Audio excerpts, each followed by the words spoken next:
सदा शिव समारंभा.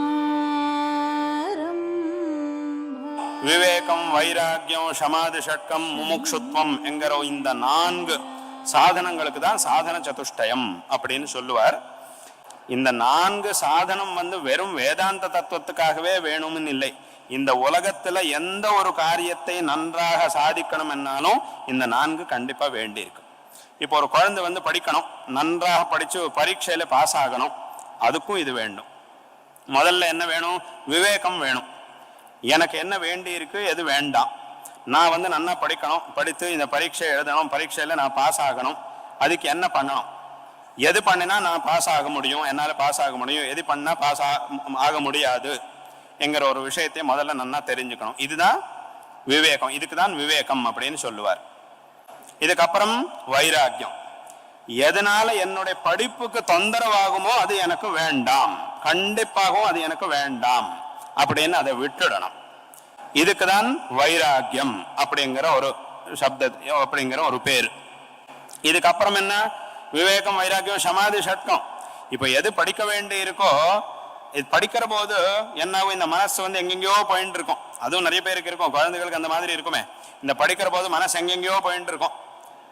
அதனால முதல்ல மனசை கட்டுப்படுத்தணும். முதல்ல அந்த மனசு நாம் சொன்ன மாதிரி கேட்கணும். மனசு சொன்ன மாதிரி நாம் கேட்கக்கூடாது, நாம் சொன்ன மாதிரி மனசு கேட்கணும். இந்த மாதிரி பண்ணிக்க வேண்டியது முதல்ல ஒரு படிக்கிறவனுக்கு இது ரொம்ப தேவை. அதே மாதிரி இந்த இந்திரியம் இப்ப சொன்ன மாதிரி ஒரு படிச்சுட்டு இருக்கோம், குழந்தை படிச்சுட்டு இருக்கு, பக்கத்துல ஏதோ ஒரு பாட்டு கேட்கறது, ஏதோ ஒரு டிவியில ஏதோ ப்ரோக்ராம் வருது, உடனே இந்த மனசு அப்படியே இழுத்துட்டு போயிடுறது. ரொம்ப இவனுக்கு ஏதோ பிடிக்கும், ரொம்ப அது வந்துட்டு இருக்கு அப்படின்னா உடனே அது படிக்கிறது விட்டுட்டு போயிடுவார். இந்த இந்திரியம், அதாவது இப்ப சொன்ன மாதிரி ஏதோ ஒண்ணு கேட்கறது, யாரோ ஏதோ பேசுறார், எங்கேயோ வந்திருக்கார், என்ன வேணாலும் நடக்கட்டும், அதெல்லாம் வேண்டாம், படிக்கணும். இதுக்குதான் தமம் அப்படின்னு சொல்லுவார். அப்புறம் சமம், தமம், உபரதி, எது வேண்டாத விஷயமோ அது எல்லாத்தையும் விட்டுடுறது, அதுதான் உபரதி. அப்புறம் திதிக்ஷா, படிக்கணும்னா நல்லா கஷ்டப்பட்டு படிக்கணும். இந்த படிக்கிற போது என்னென்னமோ தொந்தரவுகள் வரும், ஆனா என்ன பண்ணாலும் அது எல்லாத்தையும் சகிக்கணும், படிச்சுன்னு நல்லா படிக்கணும். உபரதி, திதிக்ஷா. ஸ்ரத்தா, நான் நன்னா படிச்சா எனக்கு நல்ல ஸ்டாண்டர்ட், எனக்கு ஒரு நல்ல ரேங்க் வரும்ங்கிற ஒரு முதல்ல நம்பிக்கை முதல்ல இருக்கணும், அதுக்கு தான் ஸ்ரத்தா.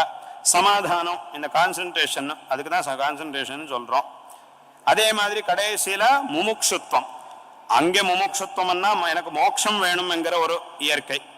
இங்க என்னன்னா எப்படியாவது கண்டிப்பாக எனக்கு நான் இந்த பரீட்சையில பாஸ் ஆகணும், அதுக்காக நல்லா படிக்கணும். அதுக்குதான் சங்கல்பம் அப்படின்னு சொல்லுவார் சாஸ்திரத்துல.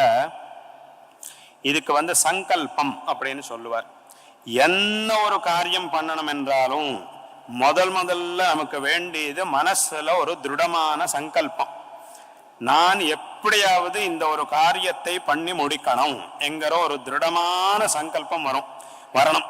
இந்த சங்கல்பம் என்கிறது எவ்வளவு திருடமா இருக்குமோ வேலைங்கிறது அவ்வளவு நன்றாக நடக்கும், அதுல நமக்கு அவ்வளவு சீக்கிரமா பலன் கிடைக்கும். ஏன்னா எந்த காரியத்தை பண்ணினாலும், இந்த உடலால என்ன காரியத்தை பண்ணினாலும், என்ன பேசினாலும் எல்லாத்துக்கும் ஒரு ஆரம்பம்ங்கிறது மனசுல தான் ஆகும். அதனால்தான் வேதத்துல சொல்லப்பட்டிருக்கு, தஸ்மாத்யத் புருஷோ மனசாபிகச்சதி தத் வாச்சா வததி தத் கர்மணா கரோதி அப்படின்னு உபனிஷத்து வேதத்துல சொல்லப்பட்டிருக்கு. அதனால முதல்ல இந்த மனசுல இந்த சங்கல்பம்ங்கிறது திருடமா இருந்தால் அப்புறம் எல்லா காரியமும் நன்றாக நடக்கும். அதனால அப்பேற்பட்ட ஒரு தீவிரமான இயற்கைங்கிறது மனிதனுக்கு வேண்டி இருக்கு. இது படிப்பு என்ன காரியம் பண்ணணும் என்றாலும் இந்த சாதன சதுஷ்டயம்ங்கிறது எல்லோருக்கும் வேண்டி இருக்கு. இந்த அத்வைத தத்துவத்திலிருந்து இதை நாம் எடுத்துக்கணும்.